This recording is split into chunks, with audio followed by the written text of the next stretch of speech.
भगवान कहते हैं कि भले तू जहर पिलाने आई, ठीक है, लेकिन आई तू मौसी बन के है, मां बन के है।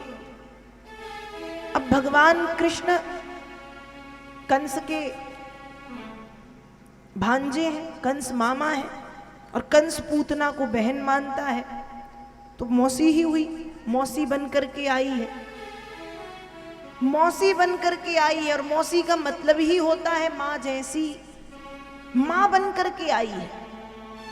और मां बन करके जब तू अपने स्तनों का मुझे पान कराएगी, जब मैं एक बेटा बन करके तेरा दूध पीऊंगा, तेरे स्तनों का पान करूंगा, तेरे शरीर से मेरे शरीर का जब स्पर्श होगा पूतना, तो मैं तुझे वो दुर्लभ गति दूंगा जिस गति को पाने के लिए बड़े बड़े संत, बड़े बड़े ऋषि, बड़े बड़े मनीषी, बड़े बड़े प्रकांड पंडित विद्वान तरसते हैं।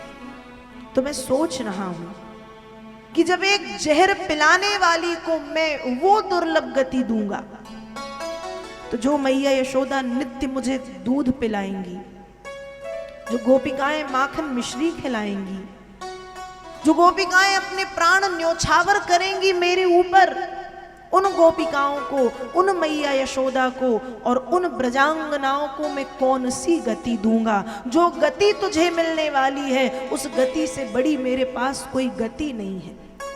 तो धर्म संकट ऐसा कि जहर पिलाने वाली को जब वो गति, तो मैया को कौन सी गति दूंगा मैं? भगवान धर्म संकट में सोच रहे हैं। अहो वकीयम, अच्छा अच्छा, वकीयम, वकी बन करके आई है। वकी का मतलब होता है बगुली, बगुला नाम का पक्षी और उसकी मादा बगुली। बगुला पक्षी की विशेषता क्या है? कहा ये जो बगुला पक्षी है ये किसी भी नदी के, किसी भी तालाब के किनारे ऐसे बैठता है जैसे योगी ध्यान कर रहा है, और उसके सामने कोई मछली, कोई छोटा मोटा कीड़ा मकोड़ा आया और उसने अपनी लंबी चोंच से उसे गप से खाया। तो भगवान कह रहे हैं अहो वकीयम स्तन कालकूटम, वैसे ही तू बकी बन के आई है। बकी मतलब भीतर से कुछ है और बाहर से कुछ है। भीतर तेरे विष भरा हुआ है और बाहर से तेरा स्वरूप मां का है। तू मां बन करके आई है, और मां बन करके जब तू स्तन पान कराएगी तो मैं तुझे वह गति प्रदान करने वाला हूं जिस गति को पाने के लिए बड़े बड़े मनीषी तरसते हैं। तो पूतना, तूने मुझे ऐसे धर्म संकट में डाला है कि मैं सोच में डूब गया हूं कि जब तुझे वो गति, तो मैया को कौन सी गति दूंगा। कंबा दयालुम शरणम ब्रजेमो, ऐसे कृष्ण से ज्यादा कृपालु इस दुनिया में और कोई नहीं है। ऐसे कृष्ण से ज्यादा कृपालु इस दुनिया में और कोई नहीं है।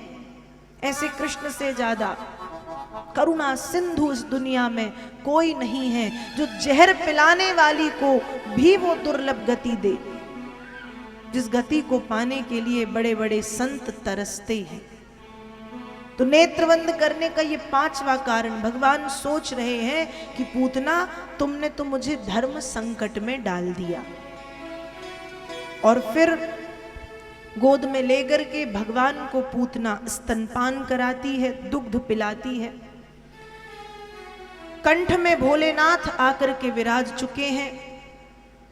भगवान ने स्तनपान करना प्रारंभ किया पूतना का, और भोलेनाथ ने जहर पीना शुरू किया। स्तनपान करते करते भगवान ने पूतना के प्राणों को खींचना भी प्रारंभ कर दिया।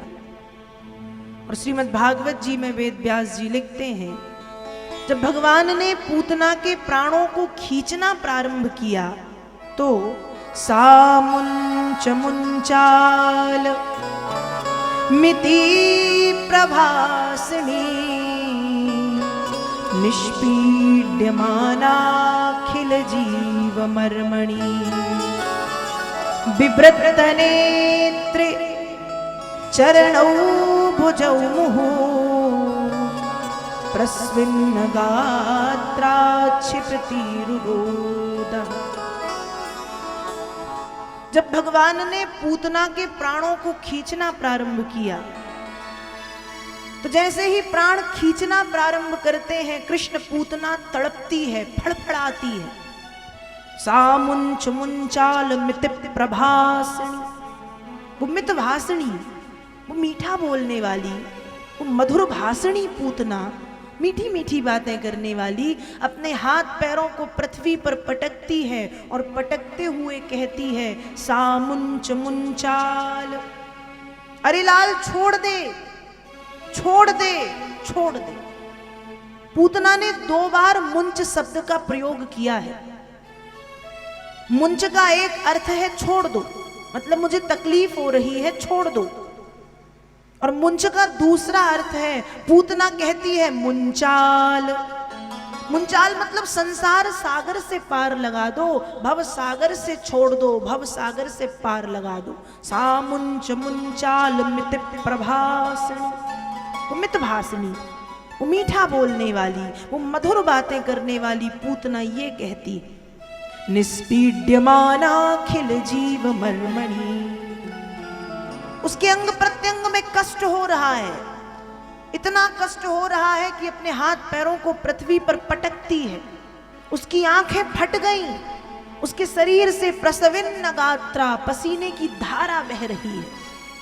और फिर उसने मैया यशोदा को आवाज लगाई है, अरे यशोदा, अपने लाल को मुझसे छुड़ा, तेरी कोख से किसी साधारण बालक ने नहीं, तेरी कोख से ब्रह्म ने जन्म लिया है। पर मैया कहाँ सुनने वाली, मैया तो लगी है अपने काम धाम में, और यहाँ तड़पती, फड़फड़ाती, चीखती, चिल्लाती पूतना आकाश में उड़ गई।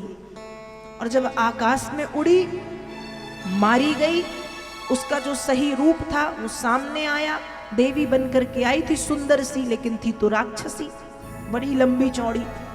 आकाश में उड़ करके मारी गई, असली रूप सामने आया, धड़ाम से पृथ्वी पर गिरी, और पूतना के ऊपर है भगवान कृष्ण। जिस दिन ब्रजभूमि में पूतना आई, उस दिन नंद बाबा वसुदेव जी से मिलने के लिए मथुरा गए थे। वसुदेव जी जैसे ही नंद बाबा को देखते हैं, नंद बाबा से कहते हैं, बाबा आप लौट जाओ, क्योंकि मुझे ऐसा लग रहा है कि ब्रज में कोई भयंकर उपद्रव, उत्पात होने वाला है। वसुदेव जी के कहने पर नंद बाबा लौट आए। अब जिस मार्ग से नंद बाबा लौटे, नंद बाबा ने देखा कि उस मार्ग में काला सा पहाड़ पड़ा है, दूर से देखा।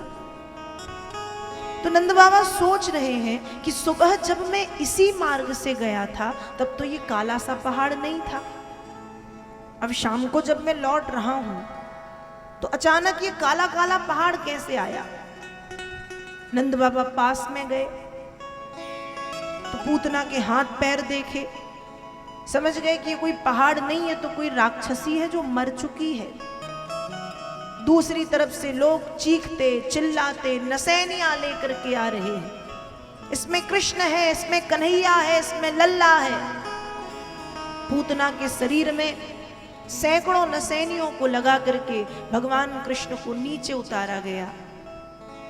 पूतना के शरीर के हजारों छोटे छोटे से टुकड़े किए गए, हजारों चिताएं बना करके पूतना को जलाया गया।